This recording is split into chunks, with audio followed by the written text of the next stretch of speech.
So, how to make a compound, covalent compound from one nitrogen and as much phosphorus as possible. So, one nitrogen has 5 electrons, valence electrons. Phosphorus has also 5 electrons.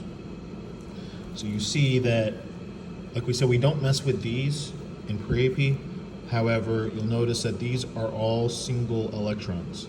So what do single electrons want to do? If this is going to be our compound, they're going to want to bond with each other. So it'll be like this, this, and then something like a smiley face, right? So to make it look nice and neat, it'd be N dot dot, triple bond, P dot dot. So the name is nitrogen mono phosphide NP. So the number of bonding and non-bonding electrons. So bonding electrons, 6 bonding electrons, and then non-bonding is 4.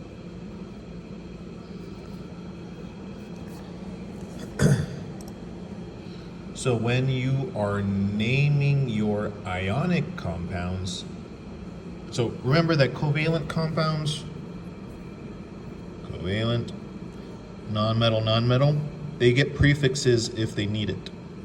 So like here, there's 1 phosphorus and it comes second. There's 1 nitrogen and it comes first, it doesn't get mono.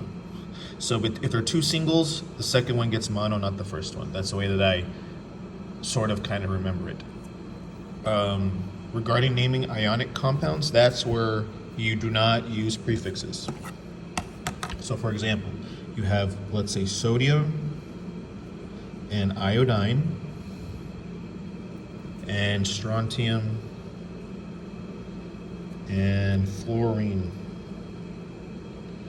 So you know that you can do this either by the Lewis dot structure method or the oxidation number method. And I'll do both. I'll do this, do one with one and one with the other. So Lewis dot structure method. So sodium is Na, has 1 valence electron. Iodine has 7 valence electrons. The more electronegative one, this is going to steal that electron. So now this is a full octet. This has 1 because it lost its 1 valence electron. So sodium 1 plus, iodine 1 minus because it gains an electron. This loses 1. So how many do you have of each? You have 1 sodium, 1 iodine, I'm sorry. So to name it is just sodium iodide. Strontium fluorine. So you know that strontium has a 2 plus, oxidation number, fluorine is 1 minus. Crisscross those, strontium gets the 1 and fluorine gets the 2 from up here.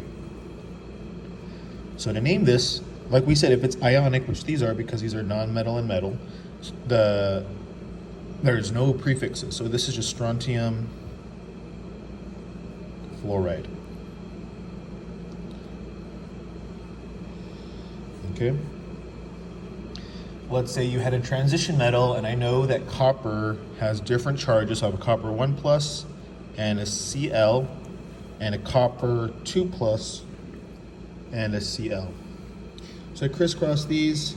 I just have copper CuCl because of the 1 and minus 1. So this is copper 1 chloride. Oops. Here I have a 2, so I crisscross. It's CuCl2. This is copper 2 chloride. Alrighty, so if you, this is ionic naming compounds without having numerous oxidation numbers. This one, you see that copper can be 1 or 2 plus. So if you have any questions, please let me know. Thanks.